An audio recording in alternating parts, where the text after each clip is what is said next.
Ô, Mauro, os óculos estão às ordens, viu? Bom, boa tarde a todos que estão aqui presentes hoje para mais um webinar da Blizz. Hoje, dia 9 de novembro, estamos aqui com o Evandro Magalhães para o nosso webinar do mês. A gente vamos fazer rapidinho uma apresentação sobre a Blizz para todos conhecerem a associação e depois já vou transferir a palavra para o Evandro, tá bom? Pode compartilhar com a gente, Tati?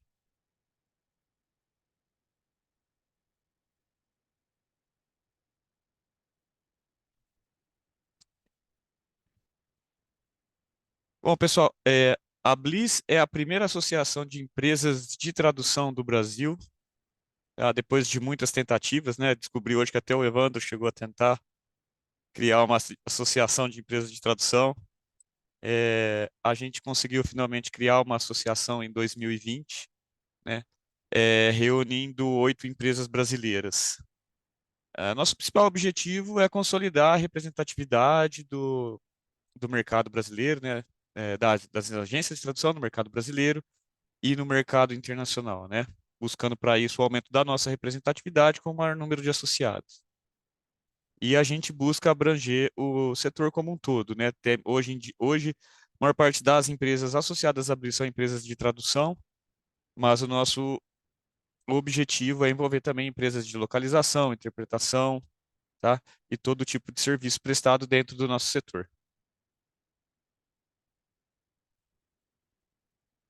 né?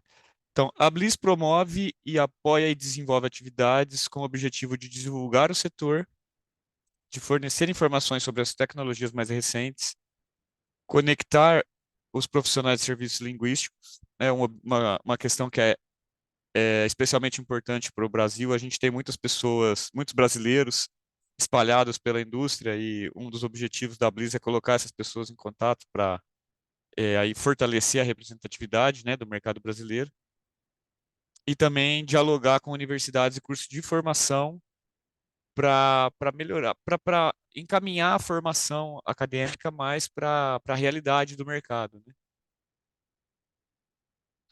No momento, nós temos 16 empresas associadas, né? Sendo todas essas que estão exibidas aqui no slide.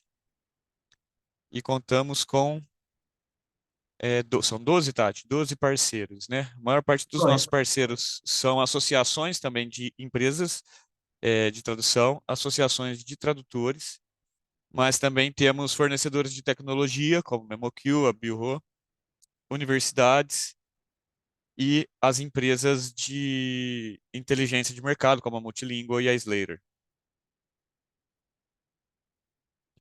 Parte dos benefícios dos associados vem justamente dessas parcerias, né, que são promoções em eventos realizados por essas associações, né, descontos especiais para os produtos da Multilingual, da Slater e dos fornecedores de tecnologia, tá? Então, as pessoas sempre perguntam quais os benefícios da associação. Um dos benefícios, né, dos benefícios mais importantes, está ligado justamente às parcerias que a gente estabelece, tá? A gente já colocamos aqui, fiquem ligados, o webinar de dezembro será apresentado por mim e eu vou tratar de um tema que todo mundo adora debater, que é a questão dos preços no nosso mercado, tá bom? Acompanhe a Blizz nas redes sociais que a gente vai trazer mais detalhes. No webinar de hoje, nós contaremos com o Evandro Magalhães Júnior, e trouxe um título instigante aqui pra gente. Quem tem medo do lobo mau? Quem tem medo de lobo mau? Né? O Evandro já foi a voz do Dalai Lama e de outros líderes mundiais, como Obama, George W. Bush, FHC, Lula, Dilma e dezenas de outros chefes de Estado. Participou de grandes cúpulas internacionais em 4 continentes e chegou à chefia da interpretação de uma agência das Nações Unidas em Genebra. Autor de Sua Majestade o Intérprete, O Fascinante Mundo da Tradução Simultânea, e esteve fora do Brasil desde 2007, morando na Califórnia, Washington, Genebra, antes de estabelecer em Nova York. É autor de 2 vídeos virais para TED e no currículo tem 2 apresentações TEDx, é assim que se pronuncia, TEDx. Em janeiro de 2017, fundou com outros 2 visionários a Kudo, uma startup revolucionária para a realização de interpretação simultânea à distância. Fala português, inglês, francês e espanhol fluentemente, com excelente domínio também de alemão e italiano. Casado há 30 anos com Vilmênia, é pai de Rayana, Beatrice e Daniel e avô do Lu. Evandro, muito obrigado por ter aceitado o nosso convite e o webinar é todo seu. Rafael, Tatiana, bom, Tatiane, Rafael, fiquei muito feliz de ver aqui um monte de nomes conhecidos, de colegas antigos e novos. O Mauro Lando, que começou comigo em 1994, acho que foi, nos eventos lá do Nordeste.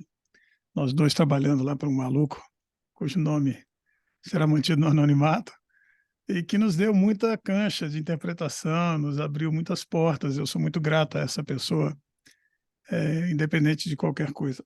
E muitos colegas novos aqui, né? E, sobretudo, uma nova geração de intérpretes que está com a gente aqui hoje, Elisa, vários, aqueles nomes todos que eu citei no começo, a Carla, a Letéia, a Samara, que são colegas que estão fazendo, inclusive, uma formação agora, introdutória, em interpretação, né?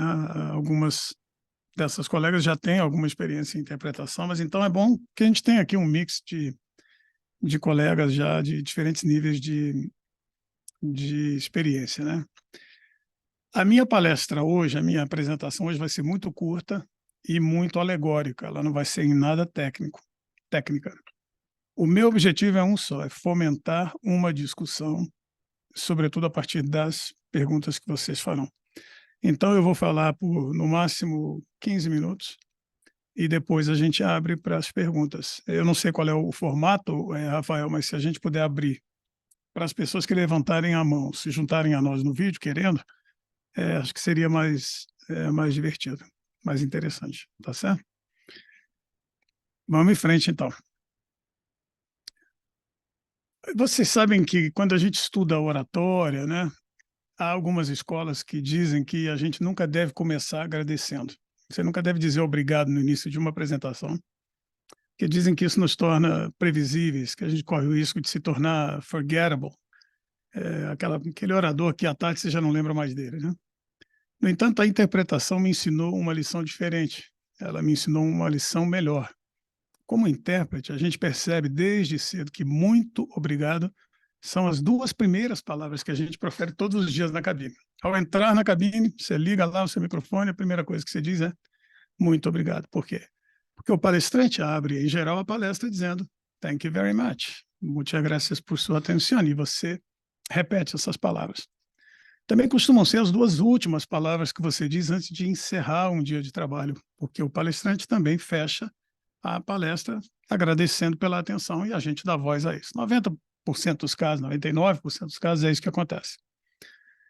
Então eu aprendi na interpretação que, independente do nosso lugar na vida, a gratidão deve preceder e suceder todos os nossos esforços. Portanto, correndo o risco de ser previsível, monótono e forgettable, eu tenho que começar agradecendo a todos vocês pelo convite, por estarem aqui hoje, quando provavelmente tinham uma infinidade de coisas melhores para fazer num dia como hoje. Eu também, claro, teria preferido que pudéssemos ter nos encontrado pessoalmente. As conferências que a gente organiza, os encontros, têm por natureza, têm por objetivo ser uma experiência humana. Essa coisa de sentar em torno da fogueira, olhar no olho do colega, nos tocarmos, nos confortarmos quando isso é preciso, toda essa experiência humana foi o que nos trouxe até aqui, foi o que nos levou a evoluir como espécie, numa longa tradição oral. É o que fez da gente o que somos hoje. Então, as conferências, as reuniões, encontros dessa natureza são melhor conduzidos sem esses filtros de computadores, microfones, bits, bytes, câmeras, nada disso. Lógico que, como seres humanos, a gente tem muito orgulho das ferramentas que cria, e com razão, mas no nosso íntimo, no nosso âmago, nós somos animais contadores de histórias. E, às vezes, a gente se esquece que nenhuma história, contudo, é possível sem tecnologia. Como a linguagem, por exemplo, a linguagem falada. A língua é uma invenção, talvez uma das maiores e, com certeza, uma das mais antigas de todas as invenções humanas. Assim como a escrita, talvez ainda mais importante, porque faz o registro. Portanto, temos aí dois instrumentos incríveis, tecnológicos, que nos permitem transmitir o nosso conhecimento, os nossos valores, de uma geração para a próxima e a seguinte, indefinidamente. Sem a língua, sem a linguagem, não haveria história. Sem a escrita, não se poderia registrar ou eternizar essa história. E, lógico, sem intérpretes e tradutores, metade da conversa se perderia. Tampouco haveria a possibilidade de essa história ser contada. Então, nós e a profissão que abraçamos somos produtos da tecnologia. E eu, portanto, tenho que ser grato pela existência desse microfone, dessa câmera, dos bits, dos bytes, que tornam possível a nossa interação hoje. E vamos, então, falar exatamente sobre isso, um pouco dessa tecnologia e do que há de ameaça quando se fala em tecnologia, o que há de promessa também quando se pensa em tecnologia de interpretação. Claro que depois de uma introdução dessa natureza, eu agora tenho que contar uma boa história. Para garantir, eu vou começar com uma história que vocês já conhecem. E que começa mais ou menos assim. Quem tem medo do lobo mau, lobo mau, lobo mau? Ou se você fala inglês, who's afraid of the big bad wolf, big bad wolf, big bad wolf? Não posso esquecer dos hispanohablantes. Vocês sabem como é que é a música em espanhol? Quem teme al lobo feroz, al lobo, al lobo. Eu tenho certeza que a última coisa que vocês imaginavam era que vocês iam chegar aqui para me ouvir cantar. Mas para ficar sem susto, que eu já cortei, não vou cantar mais não. Eu vou parar por aqui. Eu tenho certeza que vocês já ouviram essa canção, né? Faz parte de uma história que a mãe de vocês, a avó de vocês, terá lido para vocês ali quando crianças. Estou me referindo, obviamente, à história dos três porquinhos e lá do lobo mau, não é isso? Vamos ver por que eu estou entrando por aí, por que eu estou mencionando isso. Esse personagem, o lobo mau, aparece também, pelo menos em uma história a mais, a história da Chapeuzinho Vermelho. Ambas histórias têm elementos comuns. Mas vamos começar até com a Chapeuzinho Vermelho aqui por um momento. Uma menininha doce, de tenra idade, que muito compadecida da sua vozinha, decide levar doces, bolos, biscoitos para sua avózinha, coitada, que vive sozinha na floresta. Com isso, ela decide atravessar sozinha uma floresta inóspita, um bosque que a separa da casa da avó. Na outra história, você tem lá três porquinhos, cada um tratando de construir a sua casa, né? O primeiro, que é o Cícero, constrói uma casa de palha, faz aquilo o mais rápido possível e vai lá tocar sua flauta, que é o que ele curte. O segundo é um pouco mais prudente, faz uma casa ali de madeira, o nome dele é Heitor, e faz aquilo, leva um tempinho a mais, mas ainda sobra tempo para ele tocar o violino, que no final das contas é o grande prazer dele. Já o terceiro, mais previdente, decide investir o tempo e o dinheiro necessários à construção de uma casa sólida, segura, uma casa de tijolos. Muito bem. Em ambas histórias, o lobo não é só feroz, mas também oportunista, astuto, faminto, malvado. De fato, no Brasil a gente chama ele de lobo mau, não é isso? Em espanhol é o lobo feroz, mas aqui é o lobo mau. Em inglês, além de mau, ele é grande, the big bad wolf, né? Ele está sempre à espreita, ele está sempre tratando de elaborar um plano especial para surpreender a menina ou invadir as casas dos três porquinhos uma a uma. Ele é esperto, astuto, passa o tempo inteiro tramando alguma coisa ruim. Eu sei que vocês já conhecem a história, como elas começam, como elas terminam, então não vou aborrecer vocês aqui com uma repetição muito fastidiosa desse enredo em si. Em vez disso, eu quero, na verdade, convidar vocês a algumas reflexões com base nessas histórias. Em primeiro lugar, quem em sã consciência enviaria uma criança de pouca idade sozinha para uma floresta sabendo que há lobos à solta? Se a gente der um passo atrás, quem pensaria em deixar sozinha, morando na floresta, uma senhora idosa, num lugar selvagem? A velhinha terá, sabe Deus quantos anos. E por último, seria prudente, vocês acham, levar doce, biscoito e pastel para uma senhora que provavelmente já está diabética, já está com colesterol nas alturas, com a pressão arterial descompensada? Vamos lá. No caso dos porquinhos, que prudência há em construir uma casa de palha ou de madeira, sabendo que tem um monte de predador faminto à volta? Vocês já se fizeram essas perguntas alguma vez? Se a gente olhar para o lobo, aí as contradições começam a aumentar, inclusive. E olha, nota que o lobo talvez seja o único personagem autêntico de ambas as histórias.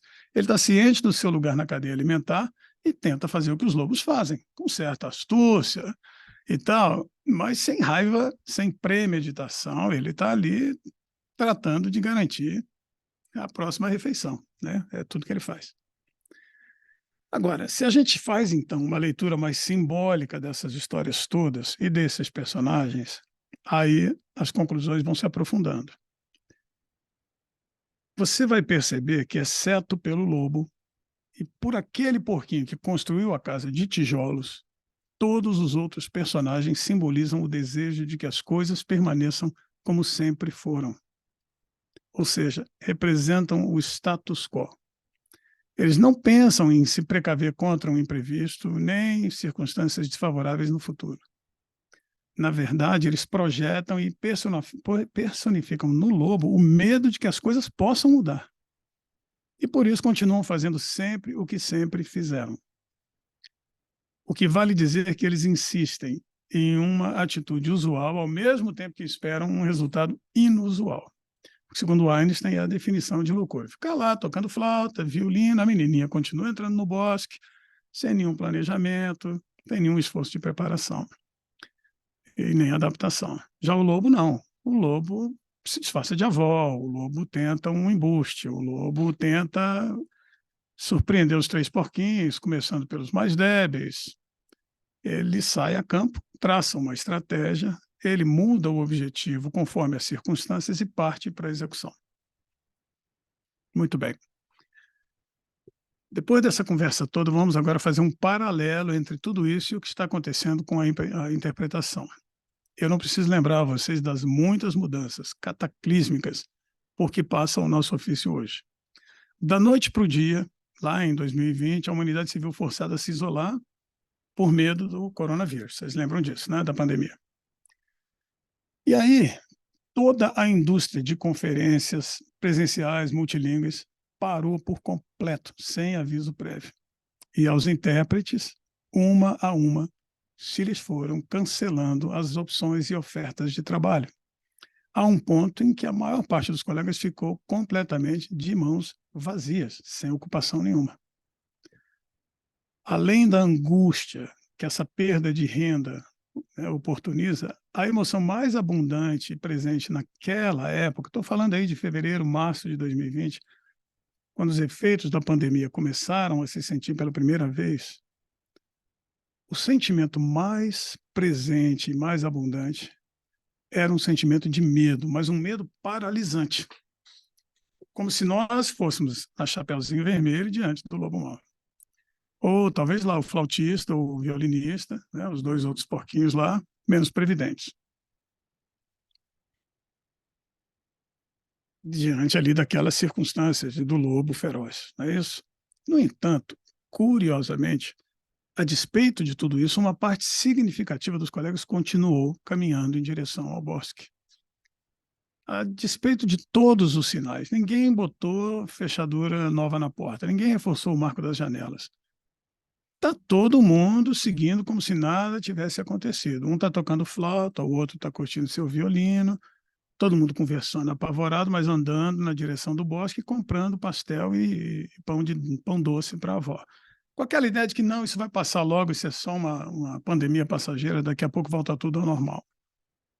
E na nossa perplexidade, ao não entender direito o que estava acontecendo, dada a nossa proverbial dificuldade em mudar, o que a gente fez ainda por cima foi começar a tirar pedra no lobo, ou a qualquer um que tentasse trazer uma solução que mudasse o status quo. Tacar pedra lá no porquinho que está fazendo a casa de pedras. Qualquer tentativa de mitigação ou solução do problema passou a ser vista como uma ameaça em si. O risco de uma certa complacência, o risco de uma certa aceitação da qual a gente depois não pudesse retroceder, que poderia levar à morte da interpretação como a conhecemos. E com isso nós ficamos paralisados. E muitos, de fato, viram as suas casas desmoronar ao sopro das circunstâncias. Com o tempo, e eu acho que até tardiamente, reunimos coragem para nos aproximar do lobo. Mas muitos ainda faziam isso com um certo gosto amargo na boca, com aquele ressentimento por tudo que foi perdido. Lógico que, enquanto isso, toda uma geração nova de intérpretes, mais jovem, mais aventureiras, sem nenhuma reputação a zelar, ousou entrar na floresta e levou uma lanterninha na mão. E sabe o quê? Não encontrou lobo nenhum. Pelo contrário, mapearam o território, tiveram uma visão muito mais ampla e puderam refletir, inclusive, sobre o preço da imobilidade. Ou seja, viram que era bobagem permanecer parados e perceberam também o estado precário de muitas das suas construções e passaram a fazer logo uma reforma. Então, claro, o medo é um sentimento que perpassou a todos, é um sentimento humano, é uma resposta fisiológica a qualquer disrupção, para usar essa palavra horrível. Mas o medo precisa ser compreendido, reconciliado e enfrentado. A única resposta que não cabe diante do meio é a imobilidade e a paralisia. As novas tecnologias de interpretação, RSI, inclusive as da CUDO, que eu represento, não são uma mera perturbação ou um exercício sádico de disrupção. Não. São soluções que nos oferecem a oportunidade de mudar uma profissão que há 76 anos mudou muito pouco desde os julgamentos de Nuremberg. É uma oportunidade de crescimento e de evolução. E talvez uma pausa também muito bem-vinda, a oportunidade de tirar a velhinha da floresta, convidar ela para entrar de volta na casa, arrumar um quartinho lá para ela. E voltando à história dos três porquinhos, e com isso eu concluo, o terceiro porquinho, não sei se vocês sabem, mas ele tem um nome muito incomum, mas também muito sugestivo. O nome do terceiro porquinho, na história em português, é Prático.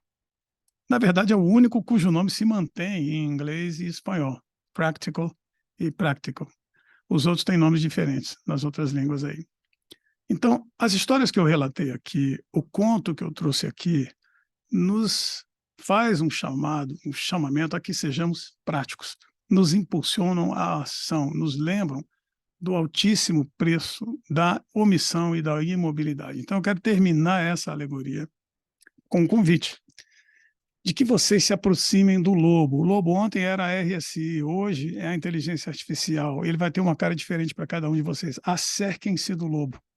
Vocês vão se surpreender ao perceber que ele não é nem feroz e nem malvado, uma vez reconhecido e iluminado, e sendo recipiente da nossa atenção, você vai ver que nem dente ele tem.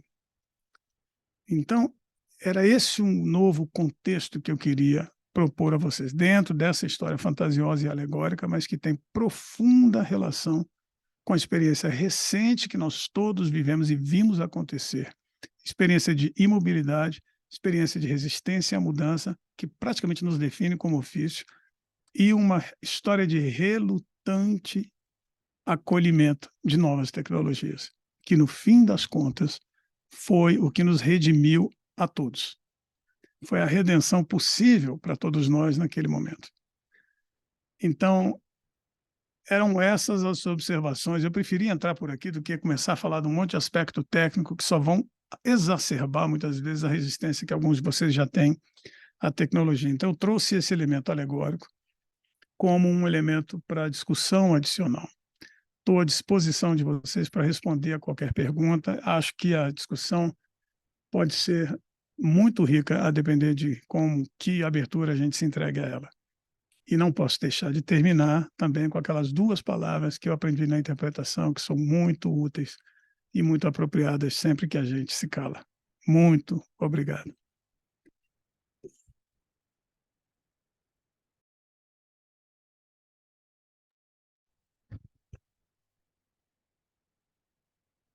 Bom, obrigado, Evandro, pela fala. Achei muito pertinente as suas colocações. Eu não sei, você pode até confirmar essa minha sensação. Eu estou no mercado desde 2007, quando eu comecei como revisor interno, e eu tenho a impressão que a gente sempre tem uma resistência muito grande a tudo novo que surge, né, de tecnologia. Já foram as Cat Tools, depois a tradução automática, a RSI, e a gente vai se esquivando de dominar essas tecnologias e de repente alguém domina elas para a gente e simplesmente empurra a goela abaixo, né? É, a- É, como eu disse, o Rafael, essa resistência à mudança praticamente nos define como ofício. A interpretação simultânea só existiu por conta de uma, há 76 anos atrás, quando ela foi finalmente introduzida no julgamento de Nuremberg. Isso só aconteceu, aquilo só aconteceu porque era necessário que o julgamento fosse célere. Os nazistas que estavam lá para ser enforcados, se você desse mais 10 meses de julgamento para fazer a tradução consecutiva, eles iam virar a opinião pública em seu favor. Eles eram mestres da propaganda. Não havia legislação para punir aqueles crimes, não havia tipificação legal para aqueles crimes. E o argumento deles era muito simples: isso aqui é igual um jogo de futebol, quem perdeu aperta a mão do outro e vamos para frente. Nós estamos sendo acusados por quem? Que tribunal é esse que não tem legitimidade? Então, eles estavam refazendo, quer dizer, construindo o próprio ordenamento jurídico que seria usado para julgar aqueles caras. Era importantíssimo que o julgamento fosse célere, que fosse rápido. E não foi com a colaboração dos intérpretes que se introduziu a interpretação simultânea, não. Foi com a resistência deles. André Kemminger, que foi o cara que primeiro fez uma interpretação simultânea ao telefone de um discurso de Hitler em 1934, antes da guerra, foi o primeiro a dizer que não dava para fazer, que não poderia ser feito. Ele, o célebre André Kamenka, que ficava no holofote ao lado dos grandes chefes de Estado, capaz de recitar 1 hora de discurso de memória sem nota, era um savante. Então, quer dizer, tirar esse cara do palco, tirar esse cara do holofote, empurrar ele para uma cabine escura no fim da sala. Você imagina a resistência que isso não provocou. Houve quem dissesse que a interpretação simultânea era um exercício que poderia deixar o intérprete louco, por conta da velocidade de raciocínio exigida e tal. Coube a quem? Aos alunos que estavam saindo da Universidade de Genebra, que não tinham reputação nenhuma por zelar, e falar: bom, vocês estão me dando 10 meses de contrato para ficar lá em Nuremberg, tal, rola uma vodkazinha de vez em quando e tal, né? Depois a gente viu o relato de quem participou, eles falaram: cara, o único passatempo que a gente tinha era tomar uma vodkazinha e tal depois dos eventos. Numa cidade que era só uma pilha de escombros, né? Então, quer dizer, são 10 meses de contrato, é um grande início de carreira para mim, ninguém nunca tentou, problema, eu vou lá e vou tentar. Mas a gente sempre resistiu. A gente sempre diz primeiro não. O intérprete tem esse traço definidor. Você oferece alguma coisa nova, não, não, não pode ser, nunca vai ser feito, nunca vai acontecer. E aí você para, tempo demais. E a gente viu isso acontecer na pandemia. Eu estava no fronte de introdução de uma nova tecnologia que tinha e teve o poder de resgatar a profissão naquele momento. Dar a todo mundo um lifeline, dar a todo mundo a possibilidade de seguir trabalhando. E, no entanto, não faltaram associações, não faltaram empresas, não faltaram colegas, os mais experientes, que dissessem: calma, não se movam, don't move, stand your ground, isso vai passar, não transigam, não abram mão dos seus direitos, etc. E tal.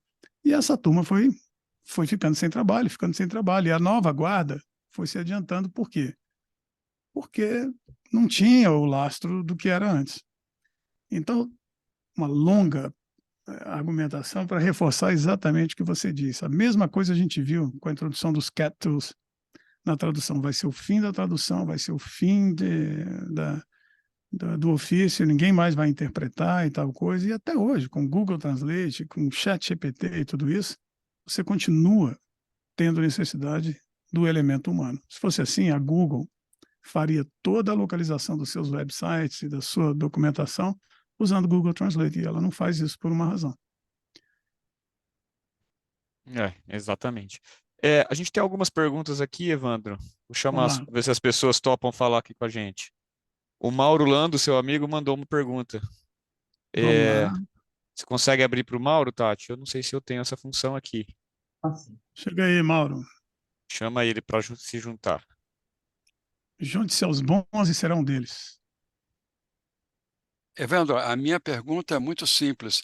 Você já viu alguma situação, alguma opção em que a inteligência artificial entrou em cena como auxílio à interpretação simultânea? Eu fico imaginando como isso pode ter acontecido. Sim, Mauro, obrigado pela pergunta. Eu não só vi como produzi isso, né, promovi isso, ajudei a promover isso na CUDA. Na CUDA, quando a gente começou a lidar com a inteligência artificial, o primeiro esforço não era o que é hoje. Hoje tem lá um esforço definido e declarado de criar uma máquina que faça a interpretação automática. Eles estão lá, né, mexendo com isso. Mas não era esse o objetivo. O objetivo era como é que a gente pode usar a inteligência artificial para substituir o colega que não está mais na cabine, o meu colega de cabine. Né? O que o colega de cabine faz? Anotações no papel, sugestões, correções. Ele lança um olhar que me lança uma certa dúvida, me faz uma pergunta, eu revejo aquilo que eu coloquei, eu retiro algo que eu coloquei. Ele faz e confirma os números para mim, ele confirma o nome das pessoas. Tudo isso a inteligência artificial pode fazer e nós desenvolvemos um produto na CUDA que fazia tudo isso, chamava AI Assist. O intérprete tinha uma janelinha, que isso ficou no beta, isso não chegou nem a ser introduzido comercialmente, porque logo depois vem uma nova inovação. E tudo isso é esforço de desenvolvimento e é dinheiro também. Então, as empresas estão sempre procurando priorizar da maneira mais objetiva tudo que é possível fazer. Mas a ideia era, você está aqui interpretando e abre uma janelinha e te faz uma sugestão diferente daquela que você usou. Por quê? Porque a máquina ouve o que você falou desde o começo da palestra, ouve o que o palestrante está falando, compara com o que está na documentação que foi preparada e te faz sugestões. Então, substituiu, em parte, pelo menos, aquele colega que estava sentado do seu lado. O sujeito falou 2.000 milhas e você, então, automaticamente converte aquilo para 3.200 quilômetros. Ou de pounds você vai para quilos, ou stone, ou qualquer coisa. Isso é tarefa fácil de se automatizar. Mesma coisa, preparação de glossários. O sujeito chega nas 24 horas do evento, te dá um monte de documento eletrônico e links e mais uma infinidade de coisas dos dois idiomas, achando que te ajudou muito. Mas quem vai compilar aquilo tudo em 24 horas? A inteligência artificial faz isso. Rapidamente ela lê os textos de maneira transversal, buscando os termos mais repetitivos, faz um alinhamento em duas colunas dos termos mais repetitivos, mais presentes, que mais ocorrem, e fazem a correlação da tradução. Ou seja, em 2 minutos você tem um glossário bilíngue, específico, ponderado pelo peso específico daquela conferência na frente dos seus olhos. Então, isso tudo a gente bolou. Não chegamos, de fato, a introduzir, porque há outras pressões de mercado que levam a coisa para o outro lado. Quer ver outra coisa que a gente fez?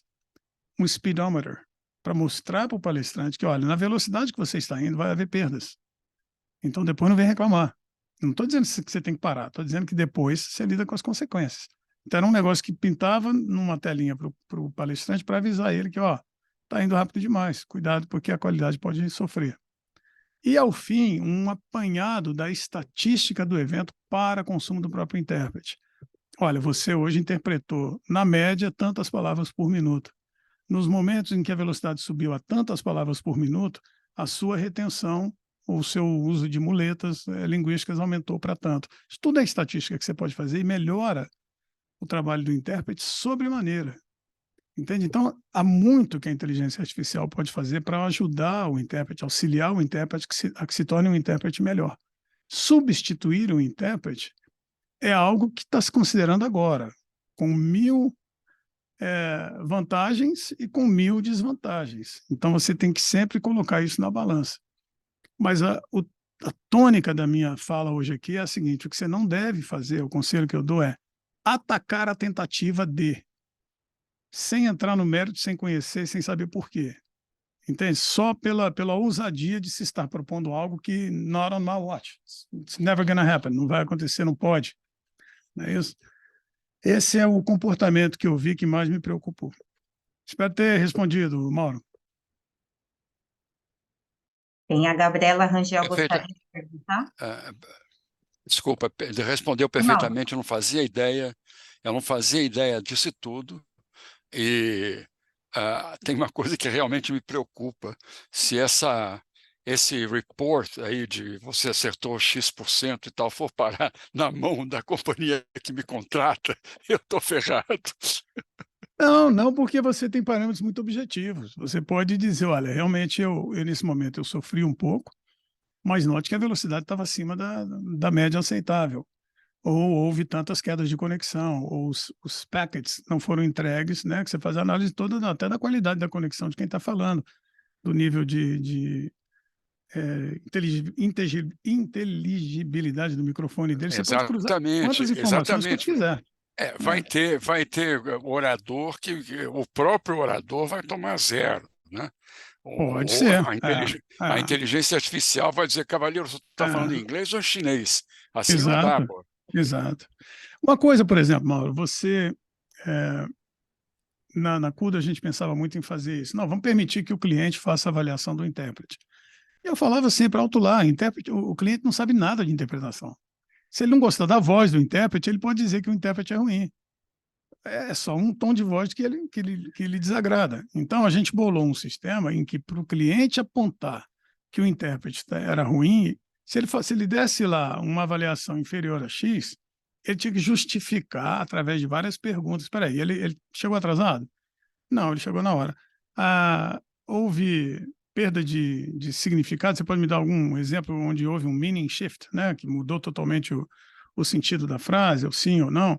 E a gente ia pontuando, né? E depois dá a voz ao intérprete também, porque o intérprete fala, não, é claro que eu perdi, porque tinham 10 pessoas falando ao mesmo tempo, eles estavam todos sem microfone e houve 3 quedas de conexão. Isso tudo você pode apurar para então depois fazer uma defesa bem embasada do intérprete. Se o intérprete também tiver pisado na bola, você tem elementos bem objetivos para dizer onde ele precisa trabalhar.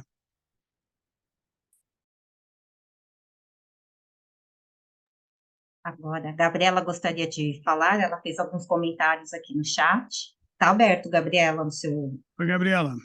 Você fala. Oi, gente, boa tarde. Boa tarde. Boa tarde. Ah, eu vou começar então com o clichê. Muito obrigada, Evandro, por Obrigado a sua você. apresentação. Eu acho tudo isso muito empolgante. Eu realmente não sei Tudo bem, eu admito, eu estava com receio, né? Logo, acho que um mês e meio atrás, 2 meses atrás, eu estava receosa com essa história do chat GPT, porque a gente começou a ouvir falar muito a respeito disso. Mas aí eu assisti uma palestra, conheci a ferramenta, pelo menos em parte, né? E achei ótimo, né? Estou usando direto. Agora, eu não entendo, no meu mundinho aqui, eu não entendo de que forma usar isso para me auxiliar durante a interpretação. Eu estou usando. Caramba, como é que fala? Aquela legenda que aparece, né? Que vai Os captando a captions. voz do orador. Uhum. Para, né, ver se houve algum número ali que eu entendi mal. Enfim, né, é uma coisa que eu passei a usar, eu não usava antes, isso nos últimos 2 meses. Eu tenho, né, eu já usei o ChatGPT para fazer glossário, mas eu ainda não entendi de que forma ou qual ferramenta usar para me auxiliar durante a interpretação. E eu não sei Gabriela, se é esse o receio que as pessoas têm.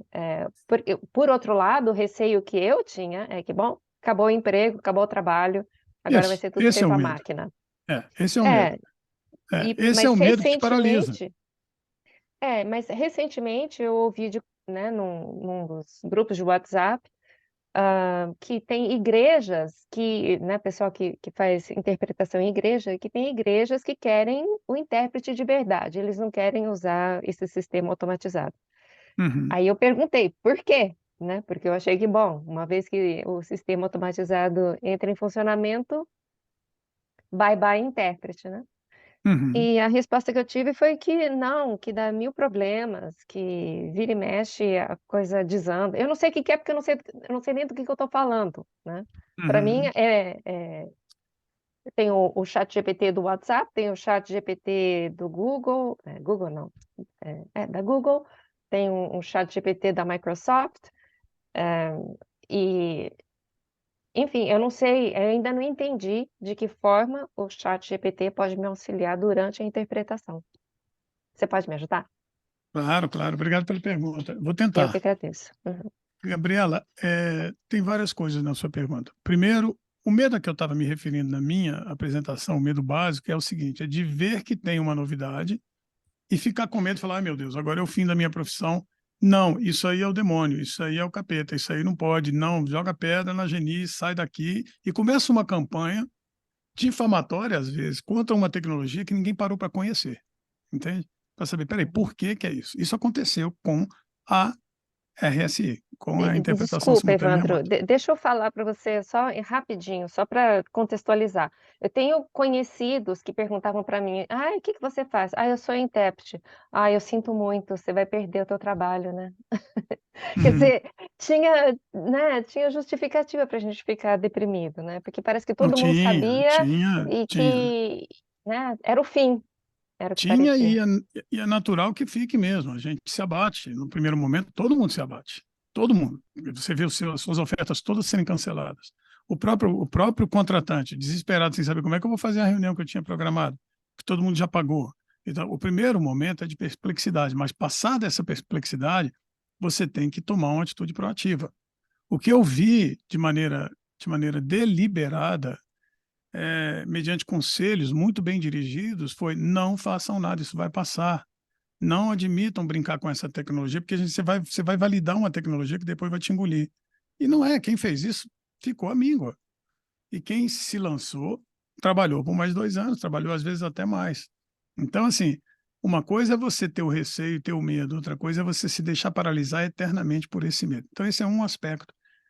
Então, quando eu falo, agora é inteligência artificial. Você falou assim, eu estou falando, mas eu não sei nem com o que eu estou lidando. Então, qual é o conselho que eu lhe dou, se você me permite? Entra hoje no site da Kudo e pede um demo. Vê como funciona a interpretação feita por máquina. Olha, observa, faz anotações, ri daquilo que sair errado, acha bonito o que sair bonito, e secretamente leva aquilo para casa e faz um apanhado. Amanhã você faz o mesmo teste com a Interaxio. Depois você faz o mesmo teste com a Interprefile ou com qualquer outro sistema que esteja propagandeando esse tipo de coisa. Vai lá e vê. Olha para ver como é que é.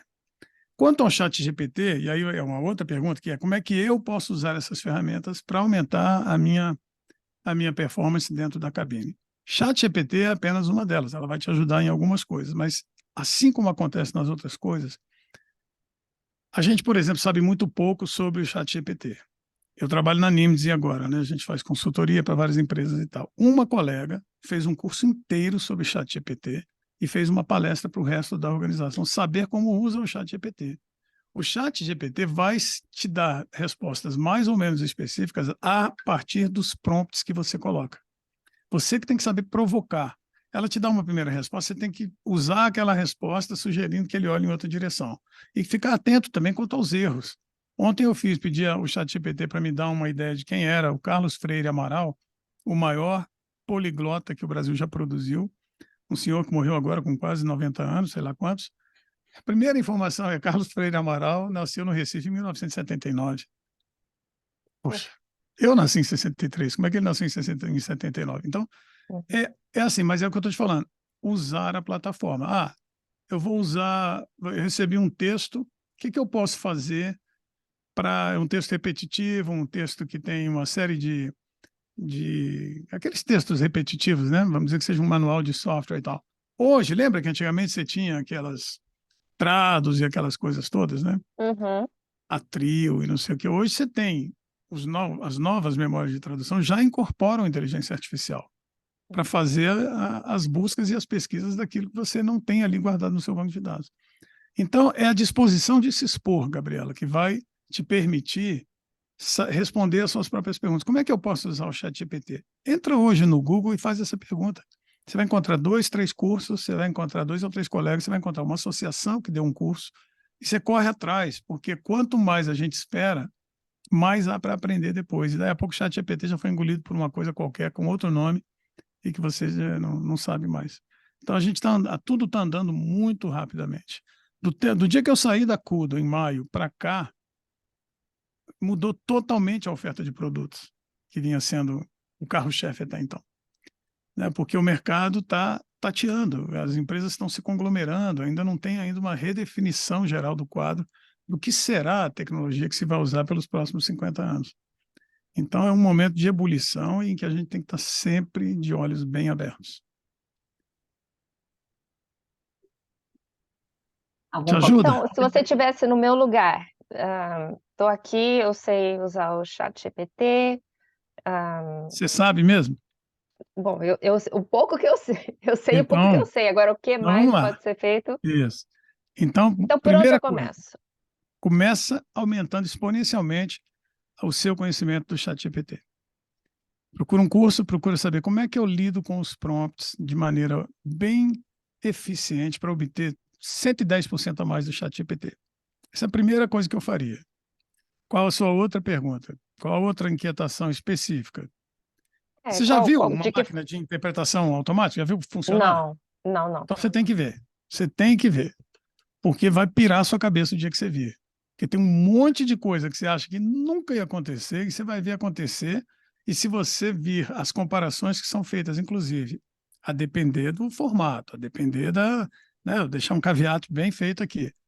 Para algumas reuniões específicas, em que a terminologia é repetitiva, uma chamada de vendas, uma coisa scriptada e tal coisa, nas comparações que eu fiz na Kudo, o nível de qualidade, muitas vezes, da máquina foi superior à dos intérpretes humanos, naquela circunstância específica.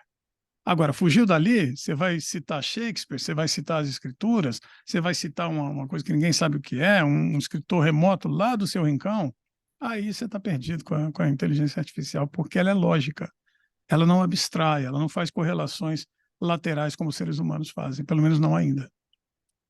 Tá, então, quando você diz que você está perdido, significa ah, vai dar problema. O mercado não tá, se confiar na inteligência artificial para uma reunião da ONU, por exemplo, em que o sujeito vai dizer para vocês, lógico, eu nunca uso marrom, e ele está na sua frente com a camisa marrom, a inteligência artificial não entendeu que isso é uma ironia, não entendeu que isso é um sarcasmo. Ou se ele fizer uma alusão a um autor lá remoto do interior da Colômbia, de onde ele vem, a inteligência artificial não vai saber localizar isso. E o intérprete colombiano que está na cabine conhece aquele autor, por exemplo, né? Então, as relações feitas pela máquina serão sempre lógicas e a do intérprete não. Então, a inteligência artificial hoje, no modo em que está hoje, se presta muito bem a alguns tipos de reunião, mas não a todas. Ela seria muito mais útil hoje auxiliando o intérprete nos moldes em que eu relatei aqui quando respondi a pergunta do Mauro, do que tratando de tentar substituir o intérprete, no meu modo de ver. Tá, eu só queria contribuir com a minha percepção como tradutora. Os textos que eu recebo ah, traduzidos, né, com essas plataformas de tecnologia, apresentam vários erros. Então, eu Claro. acho que isso aumentou a minha confiança como tradutora, né, que não Sem acabou o dúvida, meu trabalho. Quer sem dizer, dúvida. não só tem erros grosseiros, né, mas, enfim, tá longe de ser perfeito. E aí, agora eu já Ah, passei a me ver como revisora e não como tradutora. é. Mas muitíssimo obrigada, Evandro. Obrigado a você, Gabriela. Um grande abraço. Igualmente. Eu acho que temos tempo para mais uma, será? Tem várias Mas questões no QA. tem, vamos ver. Vamos lá. É, Da Elisa. tem A uma Elisa que quer falar ou ela quer que lê? é, é uma pergunta sobre o ChatGPT, acho que já foi mais ou menos comentado, né, o ChatGPT. Oi, gente, eu acho que Evandro já respondeu a essa daí. Foi mais no começo, mas do que ele falou, acho que já respondeu. Obrigada, Evandro. Obrigado a você. A Elisa está aqui com a gente. Fala aí, Elisa. Isso, eu acho que já foi respondida do que você falou, do que eu É. tinha perguntado como que a gente vira amigo do Lobo Mau. Então, tá bem, tá bem. E aí temos uma pergunta também do Bruno a respeito de cursos. Será que o Bruno está por aí ainda? Quer subir para... Já está. Oi, Evandro, tudo bem? Oi, Bruno, tudo? Prazer, sou um grande admirador. Obrigado. Eu sou parte dessa nova geração que ainda está sem reputação e, e Correndo na atrás, tá esteira, na certo. esteira aí. A minha pergunta, ela é bem simples. Eu acho que boa parte das perguntas focaram na questão da ferramenta em si, e a minha pergunta vai na direção de cursos. Que cursos existem hoje que expressam o estado da arte, dessa formação e do auxílio que as ferramentas de inteligência automática têm para interpretação? O meu. obviamente. Perfeito. Não, eu estou fazendo uma mentoria para intérpretes, que depois você pode buscar informação sobre isso. Mas eu não abordo especificamente a questão da tecnologia, porque é uma mentoria introdutória à interpretação. Deixa eu falar antes disso uma coisa para vocês, que o grande medo do intérprete é esse de, poxa, se essa tecnologia ficar boa, todo mundo vai querer pagar, né, a máquina para fazer a interpretação e tal, porque daqui a pouco até a boca do sujeito vai mexer como se estivesse falando chinês, a voz vai ser a mesma e não sei o quê, tem um monte de coisas que já estão sendo experimentadas aí, etc e tal. Lembra que eu falei no começo? As conferências e as reuniões são experiências intrinsecamente humanas, né? A gente faz reunião online porque não tem jeito, eu teria preferido estar aí onde vocês estão para a gente estar numa mesma sala trocando impressões, teria sido muito mais útil. Então, essa necessidade do contato humano não vai se perder. Ninguém substitui o intérprete pura e tão somente porque é mais barato. Há muitas outras coisas que entram em questão. Quem sempre contratou intérprete vai continuar contratando intérprete. Onde a inteligência artificial está ganhando terreno é naqueles setores que nunca antes contrataram intérpretes e não poderiam contratar intérpretes hoje porque não tem capital suficiente para isso. Então agora não, você democratizou, tem lá uma NGO que precisa fazer uma coisinha, tem uma reunião de pais e mestres que precisa fazer uma coisinha, eles vão usar. Mas você não vai submeter um encontro da Amazon, como a gente acabou de ter agora, em que só a Kudo colocou, em 3 dias de reuniões, mais de 100 intérpretes para trabalhar. Então, isso vai continuar acontecendo. Essas empresas todas conhecem a tecnologia e sabem do que é possível. Então, assim, para você que está começando, o foco não deve ser a tecnologia, o foco deve ser a sua especialização como intérprete. Eu não estaria treinando intérpretes se eu acreditasse que depois de amanhã essa tecnologia vai engolir todo mundo. Não vai. Eu sei porque eu desenvolvi essa tecnologia durante os últimos 5 anos.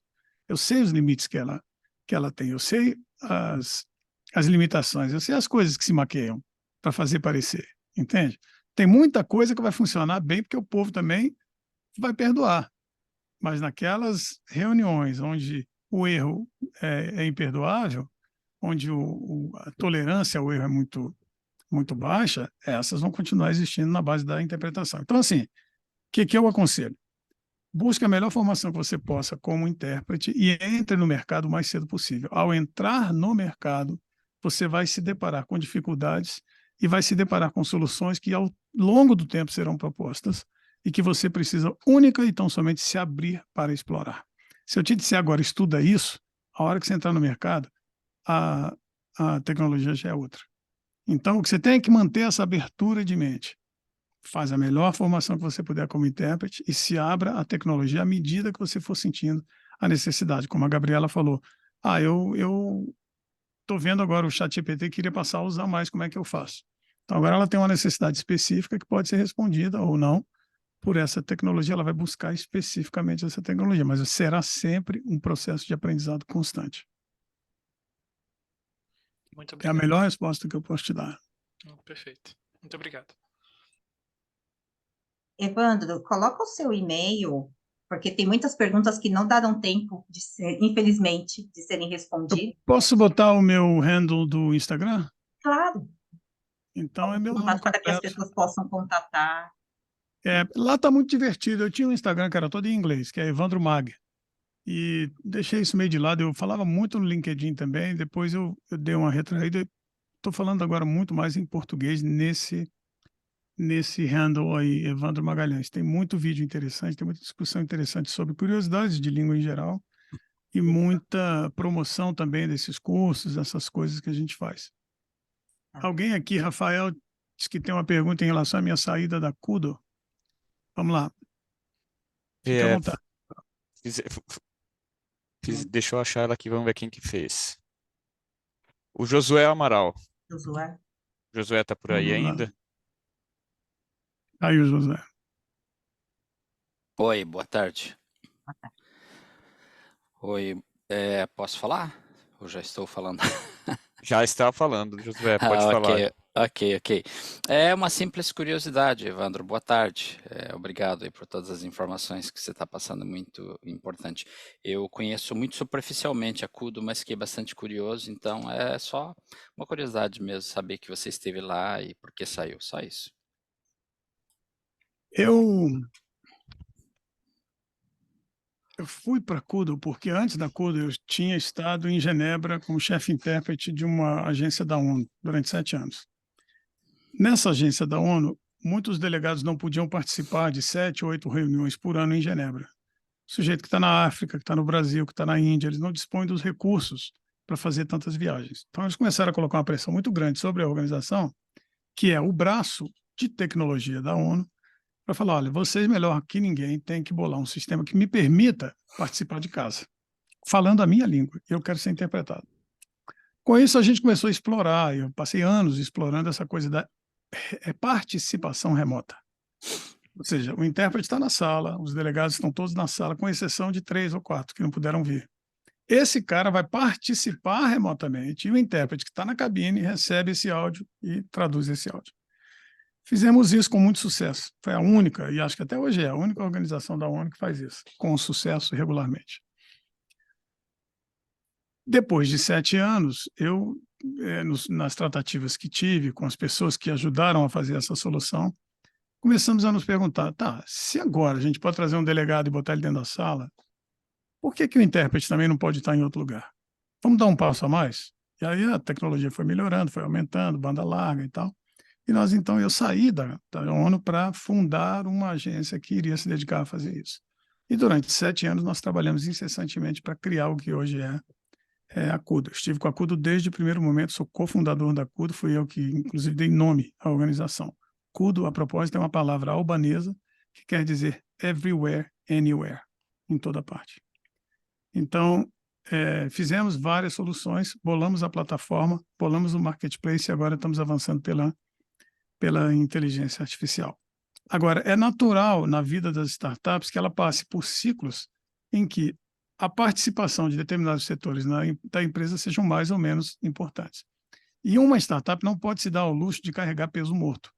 Então, eu desenvolvi toda a parte inicial do trabalho, eu atraí 13 mil intérpretes para a plataforma, eu criei o marketplace junto com os meus colegas, e quando entrou na onda da inteligência artificial, porque assim, você cria a plataforma e ela se torna um feature, porque a Zoom faz, o Microsoft Teams faz, aquilo que era uma grande sacada, hoje todo mundo copia. Aí você faz um marketplace, que te dá agora uma sobrevida, mas também é um negócio copiável, não é isso? E que implica confiança dos intérpretes, implica persuasão dos intérpretes, conversa com os intérpretes e tal. Eu era o braço linguístico de cooperação com os intérpretes na Kudo. Quando entra pela inteligência artificial, a minha participação já não se justifica, porque a conversa é toda em torno de engenheiros. Entende? A partir dos modelos linguísticos que já estão muito bem assentados, e não tem conversa muito mais detida e paralela com os intérpretes. O resto da organização, eu já deixei no automático, deixei funcionando a 100%. Então, eu estou com 60 anos, estou entrando pela terceira fase da minha vida, graças a Deus, não preciso mais trabalhar diariamente para me manter, né? Eu consegui esse lastro e quero me dedicar às coisas que me dão prazer, às coisas que me dão satisfação, que é fazer o que eu fazia 20 anos atrás, que eu fiquei sem poder fazer por muitos anos, que é treinar as novas gerações de intérprete, inspirar as novas gerações de intérprete, escrever, falar, dar consultoria, fazer... Ou seja, um pouco mais de uso do meu próprio tempo pessoal, com mais tranquilidade, mais próximo da família. É uma decisão puramente pessoal. Mas também porque o salário altíssimo que eu ganhava na Kudo começou a pesar muito. E aí você não tem sentido falar, não, eu tenho que ficar porque eu sou cofundador. Não, você quer sair para que a empresa ande mais rápido. Então você pula fora, desafoga a empresa de um lastro financeiro muito grande, porque o mundo também mudou. A gente teve mais de 31 milhões de funding, de dólares, e agora esse dinheiro precisa ir mais longe. Então, eu tenho um monte de ações na Kudo, continuo torcendo pelo sucesso dela e trabalhando pelo sucesso dela de longe, mas a minha o meu trabalho já foi feito. Eu não preciso mais, com a minha mão, conduzir mais nada lá, não é essencial. Você vendeu a sua participação lá, então, no caso? Você não trabalha mais pela Kudo, no caso? Você escolheu outros caminhos? Não vendi minha participação. Eu sou acionista da Kudo. Cofundador e acionista da Kudo. Certo. Tá bom. Ok. Eu Tá só bom. não tenho função executiva na Kudo. Tá Mas, ótimo. né?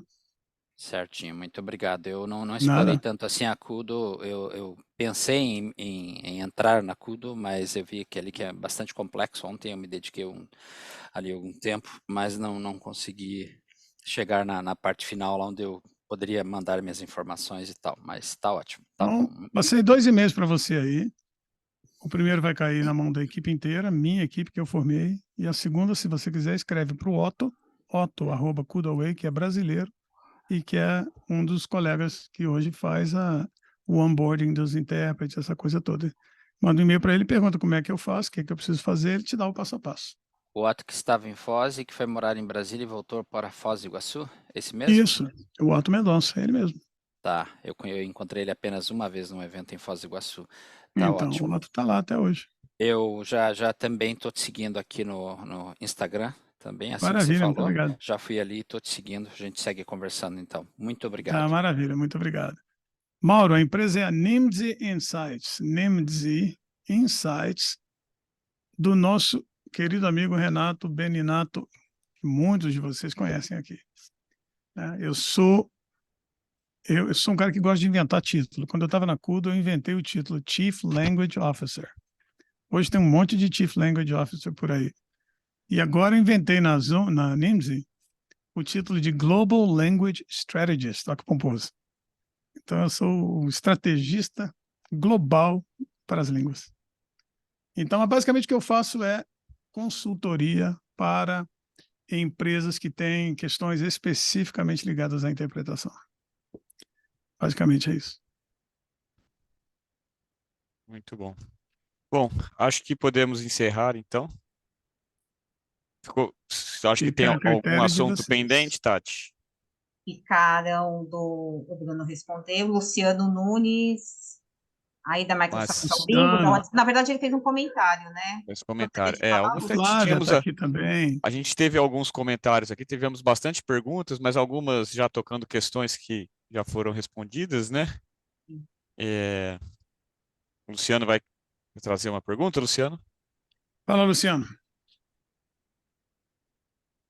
Não, eu Mas só tá- comentei, uma das colegas falou sobre as várias inteligências artificiais, eu só mencionei cada, né? Bing da Microsoft, aí tem o ChatGPT, que é a mais famosa, aí temos a Luísa, que é no WhatsApp, você adiciona um número e, enfim, e consegue fazer perguntas por lá, e eu tenho a Aria como é o nome? No Opera.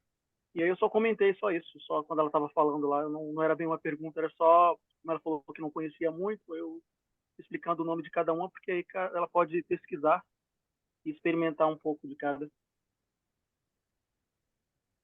Alô? Maravilha. O Maravilha, Jorge, Luciano, obrigado. Um Jorge, abraço aqui para minha amiga Carla de la Vega, lá de Bath, no Reino Unido, e intérprete da Kudo também. Foi quem me abriu as portas, inclusive, para que eu me apresentasse no TEDx Bath. Tenho essa dívida de gratidão com ela aí. Muito obrigado, Carla. a última. Jorge, você quer falar? O último. Posso falar rapidamente? Pode. Mas eu vou Claro. ser bem rápido. Obrigado, Evandro. Tenho mais uma pergunta. Pelo que você falou, eu entendi que recursos novos relacionados mais com inteligência artificial estão mais, apontam mais à questão auxiliar e não diretamente à interpretação. Agora, eu queria perguntar se você teria alguns recursos que sejam diretamente orientados a intérpretes que vale a pena pesquisar dentro dessa nova geração de ferramentas. Eu acho que você vai começar a ver a incorporação dessas ferramentas em outros softwares, né? Por exemplo, já tem software de tradução que incorpora inteligência artificial. Você já tem grande parte das plataformas de RSI usando a inteligência artificial. Algumas, quer dizer, cada uma vai te oferecer um tipo de auxílio dentro da cabine ou antes do evento e coisas dessa natureza. Tentar elencar agora qual será a próxima ferramenta específica que você possa usar fora é sempre um tiro no escuro, porque ainda ontem a gente estava terminando na NIMS um negócio que vai para o mercado na semana que vem, que é um mapa mostrando a evolução do uso de inteligência artificial para fim de interpretação. Você tem 4 quadrantes e está todo mundo avançando.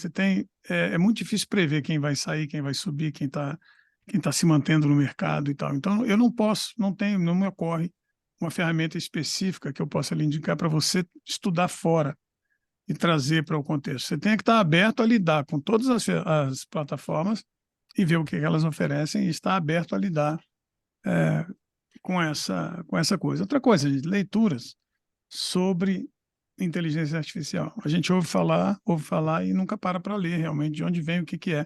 Inteligência artificial, basicamente, não traduz nada. Inteligência artificial só faz reconhecimento de padrão. É tudo que ela faz.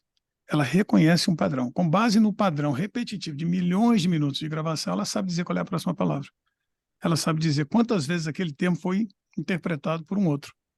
Né? Então, ela reconhece que aqui tem um padrão e ela vai substituindo. Como o volume é absurdo de dados, a precisão vai aumentando a ponto de parecer que há uma inteligência por trás. Mas não, é só a automação de um programa reconhecedor de padrões. Por enquanto é isso. Então, lamento não poder te dar uma resposta melhor, Jorge. Ok, obrigado. Era só isso, só essa coisa, Muito porque é só isso. Muito obrigado, então. Obrigado a você. Bom, com Evandro, essa, algumas pessoas estão falando sobre o curso. Os dados, informações do seu curso encontram nessa página do Instagram? O Instagram é onde a gente divulga tudo isso. A mentoria já está em curso, então agora não tem como entrar, a gente só vai fazer outra provavelmente em fevereiro. Mas essa semana que vem a gente está lançando 2 produtos que são para quem já é intérprete, que são os produtos que eu mais vendi para intérpretes no mundo. São 2 workshops muito específicos que ensinam os intérpretes que já estão no mercado a pararem de dar tiro no pé. Ou seja, depois que eu fui chefe intérprete, que eu fui para o outro lado do balcão, eu comecei a ver um monte de coisa errada que eu fazia como freelancer e o impacto que isso tem sobre a sua empregabilidade. Então, é uma série de conselhos que quem seguir, eu posso assegurar que vai ter 40% a mais de ofertas de trabalho. E eu mostro, inclusive, qual é a métrica que me faz ter a certeza desse número dentro desses treinamentos. Então, ali no Instagram, vocês vão poder acompanhar. A partir da semana que vem, vocês vão ver, inclusive, muita propaganda sobre isso. Perfeito. Gabriela, a mentoria são 10 encontros semanais, partindo do zero, pegando as pessoas, claro, que já são bilíngues, que já têm, né, total familiaridade com a língua, e levando essas pessoas a passarem em revista todos os aspectos básicos da interpretação, com exercícios que começam em shadowing, passam por paráfrase, passam por interpretação, passam por versão e todo um agregado teórico também. É, na verdade, uma versão estendida de um workshop que eu desenvolvi anos atrás e que se dava durante um fim de semana. E que fui enormemente atacado por conta disso e que hoje, se você olhar para trás, foi o berço e a origem de 80% dos intérpretes que atualmente estão no mercado, sobretudo aqueles egressos de Brasília. Então, é uma tecnologia, uma metodologia que deu muito certo e uma metodologia que eu iniciei porque num dado momento eu não tinha mais colegas para trabalhar comigo, eu precisava formá-los muito rapidamente. E eu gosto sempre de citar o meu colega David Haxton Jr., que foi quem me ajudou a bolar esse curso lá nos idos de 99. Mas é uma metodologia muito rápida e muito segura. Quanto tempo dura a sua mentoria? São 10 encontros semanais, então são 10 semanas. E no meio do caminho tem vários bônus, como por exemplo esses 2 cursos a que eu me referi, são bônus a que os colegas têm direito, eles têm 4 ou 5 bônus. Por exemplo, no dia 18 agora eu vou fazer uma interpretação comentada em que eu e o meu colega Barry Olsen, professor do Instituto Monterrey, ex-professor, foi meu colega na Kudo, intérprete de renome internacional e autor daqueles vídeos da Wired sobre interpretação e tal, meu grande amigo. Nós vamos aparecer, vamos fazer uma interpretação de 45 minutos e depois vamos comentar essa interpretação. Por que eu fiz isso? Por que eu fiz aquilo? Olha aqui onde eu errei. Olha aqui o que me complicou. Então, é uma experiência bem rica. Os colegas estão aqui, eles podem te dizer se estão gostando, se está sendo útil ou não. O pessoal gostou bastante, né, Rafa? sim, Aqui, comentários. a Flávia está aqui, ó. Está dizendo tá. que está curtindo muito, a Ingrid também, Não vai obrigado. se arrepender. É, Obrigada a eu, todos Isso pela aí. eu participação. ofereci um bônus adicional para eles virem aqui hoje falar bem da mentoria.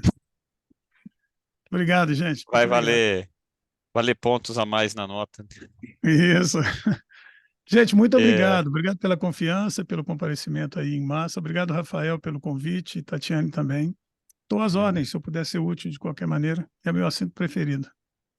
então, joia, Evandro, a Interpretação. Bliss agradece demais a sua colaboração. Sua Eu que participação agradeço. aqui é uma colaboração bastante significativa para todos os nossos objetivos, né? Uhum. Assim, só encerrando, eu queria dizer que achei muito pertinente, assim, gostei bastante da sua visão, né, de como a maneira como você encara a tecnologia, e acho que ela é muito importante para o nosso mercado a gente ter mais essa visão e a gente difundir mais essa abordagem e a gente adotá-la mesmo, né, porque a gente não pode ficar com esse medo, não precisa ter esse medo todo, né? Não, exato. E assim, e é isso muito isso que você falou, as pessoas querem muito saber às vezes que ferramenta eu uso, mas pô, às vezes você está começando agora, até você terminar sua graduação, a ferramenta vai ser outra, vai mudar e é tudo a tônica hoje é a mudança, né? E para você ver Exato. como a gente começou o ano no congresso os primeiros congressos ali, toda a sombra do ChatGPT, todo mundo com medo de perder o emprego, É. e agora a gente já está descendo na curva de hype, né? Aquela curva que o pessoal coloca. Enfim, é Outro dia eu bastante estava, interessante. Eu Rafael, gosto assim, eu gosto de dizer, na minha visão, pelo que você falou, acho que talvez assim, você deve pensar algo parecido, mas eu vejo que a tecnologia, ela é o principal dela, ela concorre com a gente em alguns momentos, mas o principal que ela traz para a gente, que a gente não se atentou ainda, é que ela aumenta o mercado, na verdade. ué, Porque ela muda o jeito de trabalhar. E ela alcança coisas que antes não eram traduzidas, né? No meu caso, ou interpretadas para, como você disse aqui, né? A gente tem milhões de palavras hoje que são traduzidas com tradução automática, que não seriam traduzidas se não tivesse tradução automática. Mesma exatamente. coisa a E interpretação. Muita coisa que não aquele seria negócio, interpretada, né? você está abrindo a porta para quem nunca usou interpretação, você está divulgando um serviço, você está popularizando a interpretação, você está dando chance ao talento multilíngue que estava escondido lá na Índia e que nunca podia interpretar para ninguém, porque ele tinha que voar 10 horas de avião para chegar no primeiro lugar. Agora não, da Exatamente. casa dele, ele interpreta no mundo inteiro. Tem colega no Brasil interpretando em Timor-Leste, em Tóquio, né, no Japão. Ou seja, você expandiu seus horizontes de uma maneira absurda, né? É. A questão toda que a gente vai chegar é que vai resvalar no que eu propus para o próximo webinar, né? Que é o preço não vai ser o mesmo. E aí a gente pega um tópico que também é controverso, né? Mas enfim, Exato. tem quando você falava, eu me lembrei de um livrinho que eu lia para minha filha, que tá, não sei se você conhece, está bem alinhado com o tema que você trouxe hoje. Até a alegoria é a mesma, né? É um livrinho do Chico Hum, Buarque que chama Chapeuzinho Amarelo. não conheço, não. É a história de uma menina que morria de medo do lobo mau e no final dos contos tem toda uma reviravolta que fica bem alinhada com o que a gente discutiu hoje. Coloquei um link Uhum. aqui para quem se interessar para ver Maravilha, tem a maravilha. leitura do livrinho aí. É bem Outro interessante. dia eu tenho um netinho de 7 anos, né? Outro dia eu tava dando uma bronca nele, falando, Lu, isso não pode, não sei o que e tal. E ele assim, cabeça baixa, tal. Eu dei uma bronca nele, falei assim, isso é muito grave. Ele falou assim, vovô, nada é grave. Eu achei mó barato. Eu falei, pô, vou guardar essa pra mim. Vovô, nada é grave. Nada é grave. Exatamente. Tá certo. Às vezes tudo muda com o tempo, né? Então, vamos Exato. encerrar aqui. Para a gente encerrar, mais uma vez eu te agradeço, Evandro. Eu que agradeço, E, Rafael. Muito obrigado, Tatiane, e tuas ordens, tá? Obrigado ao tá pessoal todo joia. que participou. Um Muito grande obrigado a abraço. todos os participantes. Tchau. Obrigado, Tati. Até a próxima, gente. Boa tarde.